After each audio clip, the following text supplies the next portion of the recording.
Berikut kita ikuti info sepekan.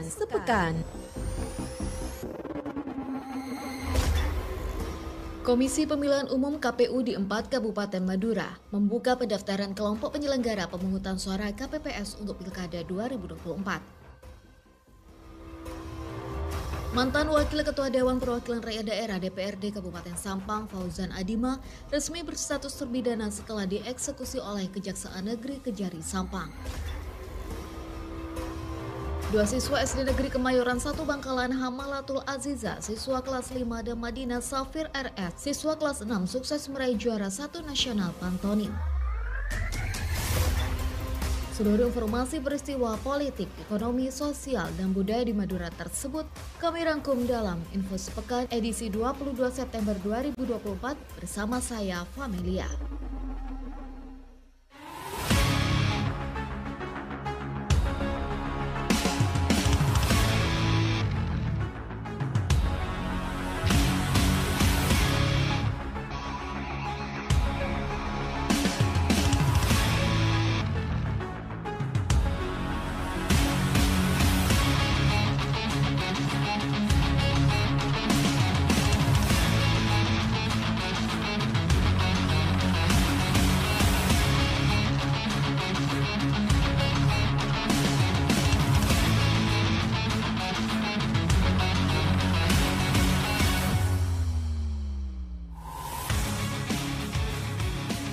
Menjelang pemilihan kepala daerah Pilkada serentak 2024, pemerintah Kabupaten Pamekasan menguatkan profesionalisme serta netralitas aparatur sipil negara ASN melalui ikrar dan penandatanganan fakta integritas.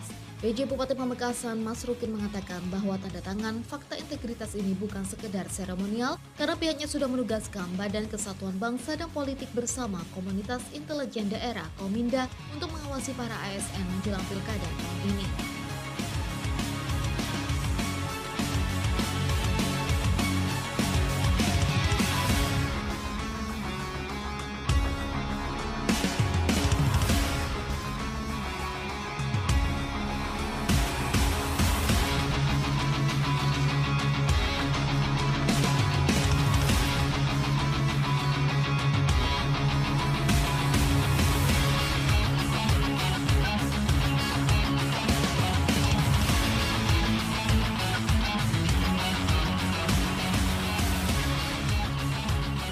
Komisi Pemilihan Umum KPU Kabupaten Pamekasan menetapkan daftar pemilih tetap DPT pada Pilkada 2024 sebanyak 666.048 orang dengan rincian 321.417 laki-laki dan 344.631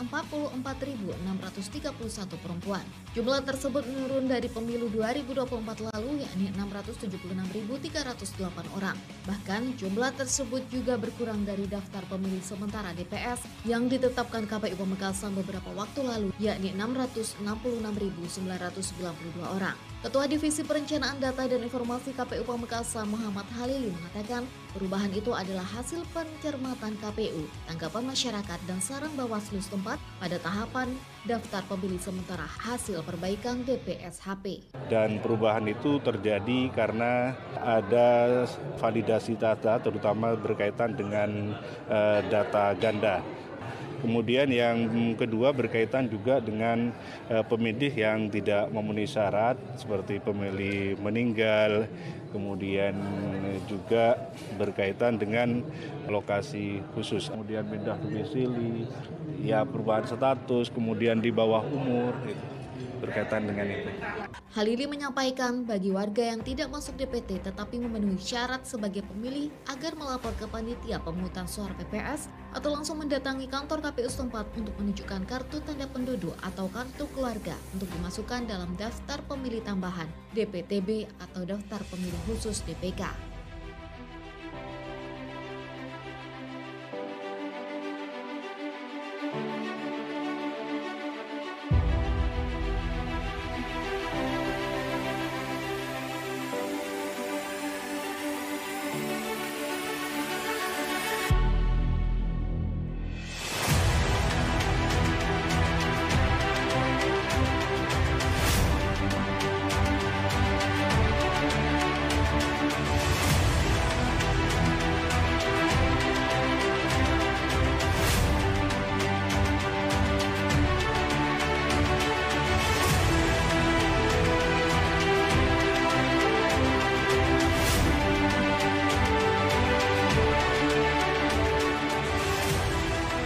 Komisi Pemilihan Umum KPU di 4 Kabupaten Madura membuka pendaftaran kelompok penyelenggara pemungutan suara KPPS untuk Pilkada 2024. Ketua Divisi Sosialisasi Pendidikan Pemilih Partisipasi Masyarakat dan Sumber Daya Manusia KPU Pamekasan Muhammad Amiruddin mengatakan pendaftaran KPPS secara serentak telah dimulai 17 hingga 28 September. Amir menyebut kebutuhan KPPS untuk Pilkada tahun ini di Kabupaten Pamekasan sebanyak 8.890 orang. Setiap tempat pemungutan suara sebanyak 7 anggota KPPS, sementara jumlah TPS Pilkada 2024 di Kabupaten Pamekasan sebanyak 1.270. Tempatnya di kantor atau di sekretariat PPS desa masing-masing. Jadi yang menerima pendaftaran itu adalah PPS. Amir mengungkapkan dalam proses pembentukan KPPS ini, PPS hanya melakukan verifikasi administrasi, tidak ada tes tulis dan wawancara, terpenting memenuhi syarat administrasi.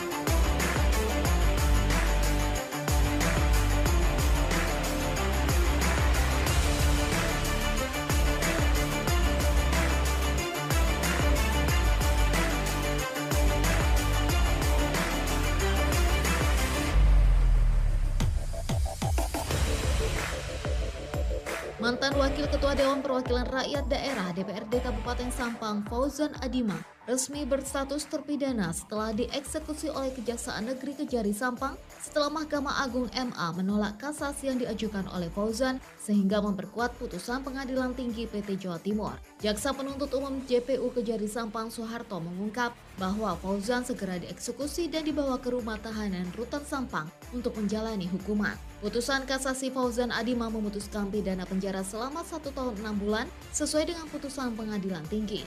Putusan MA menguatkan keputusan PT sehingga hukuman yang dijalani Fauzan adalah 1 tahun 6 bulan. Soeharto juga menegaskan meskipun Fauzan Adima nantinya mengajukan peninjauan kembali PK, hal tersebut tidak akan menghentikan proses eksekusi. Sebenarnya sudah dipersiapkan untuk form untuk eksekusi, tinggal tanda tangan. Jadi karena banyak kerjaan untuk menyikat waktu, saya langsung eksekusi, langsung dibawa ke rutan, pengacaranya juga ikut. Setelah sampai di rutan cuma sebentar, tanda tangan diserahkan, langsung balik ke sini melanjutkan ada tahap 2 penyerahan tersangka dan barang bukti. Sementara itu penasehat hukum Fauzan Adima Agus Andrianto belum memberikan tanggapan terkait eksekusi ini.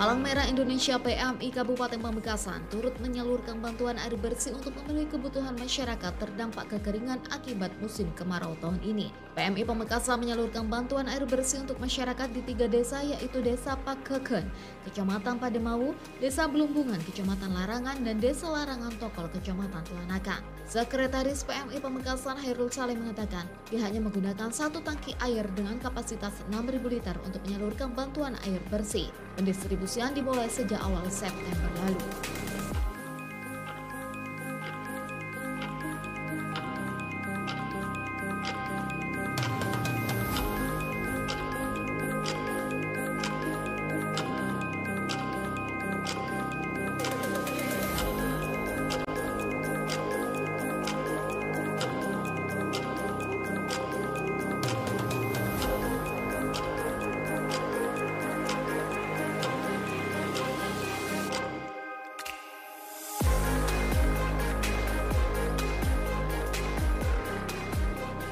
Polres Sumeneb menggelar apel gabungan dan patroli skala besar dalam rangka cipta kondisi Cipkon di wilayah hukum Sumeneb. Apel, patroli skala besar dan razia di Pelabuhan Kaliangat dalam rangka calling sistem jelang Pilkada serentak 2024 berlangsung di Mapolres Sumeneb. Kegiatan tersebut dipimpin langsung Kapolres Sumeneb AKBP Henry Noveri Santoso dan didampingi Komandan Kodim 0827 Letkol Infantri Yoyo Wahyudi. Patroli gabungan skala besar dimulai dari Mapolres menuju kantor Badan Pengawas Pemilu Bawaslu, Kodim 0827 Sumeneb, Pemerintah Kabupaten Sumeneb, lalu Komisi Pemilihan Umum KPU, dan terakhir Pelabuhan Kaliangat. Kapolres Sumeneb AKBP Henry Noveri Santoso mengatakan tujuan dilaksanakannya patroli skala besar ini untuk memastikan situasi dan kondisi di wilayah Kabupaten Sumeneb tetap kondusif, apalagi menjelang pelaksanaan Pilkada serentak 2024.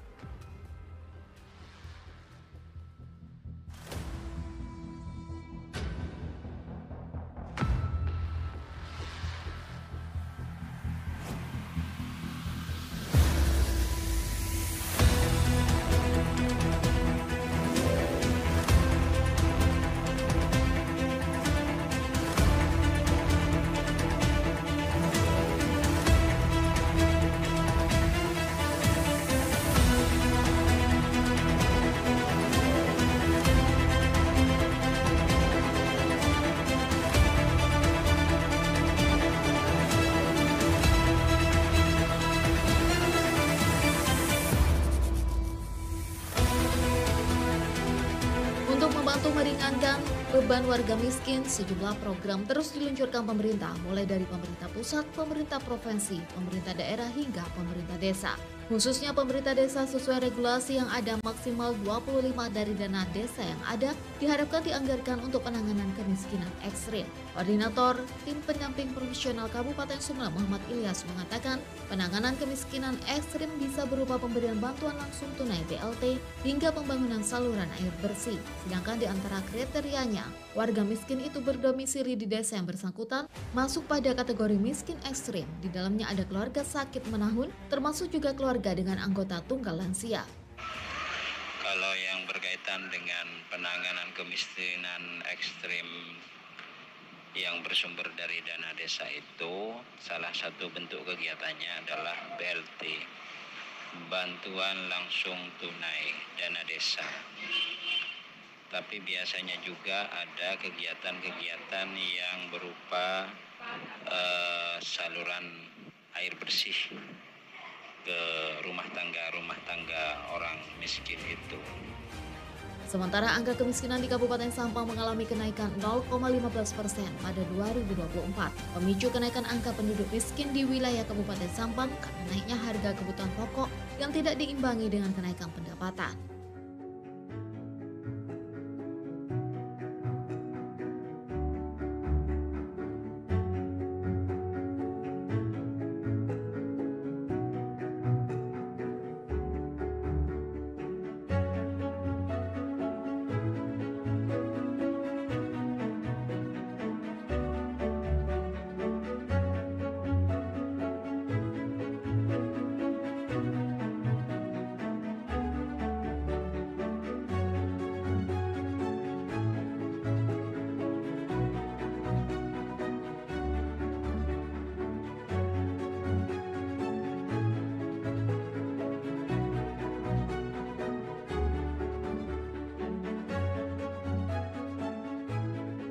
Pemerintah Kabupaten Sumeneb melalui Dinas Tenaga Kerja Disnaker menggelar Job Fair 2024 yang dipusatkan di Gedung Korpri. Job Fair yang menggandeng 33 perusahaan ini menyediakan 8.431 lowongan kerja, di antaranya tenaga medis, sales marketing, distributor, jasa perkebunan, perkantoran, dan akuntan. Kepala Disnaker Sumeneb Heru Budi Santoso menjelaskan, Job Fair yang digelarnya untuk menjembatani kepentingan pekerja dengan perusahaan pemberi kerja. Masyarakat terutama pencari kerja bisa langsung mengajukan lamaran kepada perusahaan sesuai kebutuhan pencari kerja. Namun tentu dengan melihat lowongan kerja yang cukup banyak tersebut butuh kemampuan mental dan keberanian. Apalagi penempatannya ada yang di luar Sumeneb bahkan ke luar negeri seperti Korea Selatan, Jepang, Jerman, dan Arab Saudi. Ini juga tantangan bagi kami ingin Disnaker menjembatani antara pekerja dengan perusahaan tentunya butuh pekerja yang berkualitas, pekerja pun juga harus mempersiapkan diri secara kualitasnya untuk bisa masuk ke dunia kerja. Karena tidak mungkin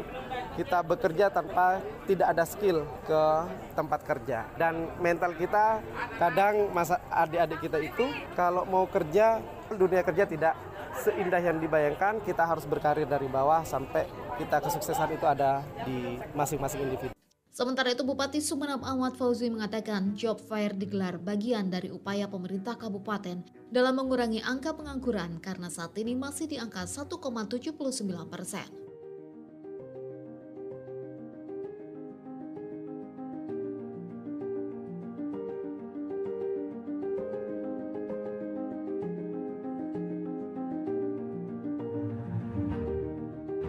Dua siswa SD Negeri Kemayoran 1 Bangkalan, Hamalatul Aziza, siswa kelas 5 dan Madinah Safir RS, siswa kelas 6 sukses meraih juara 1 nasional pantonim, menyisihkan 9 finalis lainnya di Jakarta. Kepala Dinas Pendidikan Kabupaten Bangkalan Muhammad Yakub mengatakan raihan juara 1 pantonim tingkat SD di event festival dan lomba seni siswa nasional FLS 2N merupakan prestasi yang luar biasa yang baru diraih selama berpuluh-puluh tahun mewakili Provinsi Jawa Timur. Yakub menjelaskan perasaan haru sekaligus bangga karena dirinya terlibat proses pembinaan hingga akhirnya menampilkan talentanya sebagai finalis mewakili Provinsi Jawa Timur. Ini merupakan prestasi yang luar biasa dan prestasi yang baru kita raih selama berpuluh-puluh tahun mewakili Provinsi Jawa Timur. Ini akan kita apresiasi dan yang paling penting kepada anak-anak juga orang tua bisa nantinya meningkatkan prestasinya. Sementara Kepala UPTD SD Negeri Kemayoran 1 Nurhayati Eka mengatakan keberhasilan siswanya mulai dari tingkat kabupaten, provinsi hingga melenggang sebagai juara 1 nasional pantonim bukan dengan proses yang mudah. Kedua siswanya sempat merasa gugup dan tidak percaya diri saat tampil di babak final.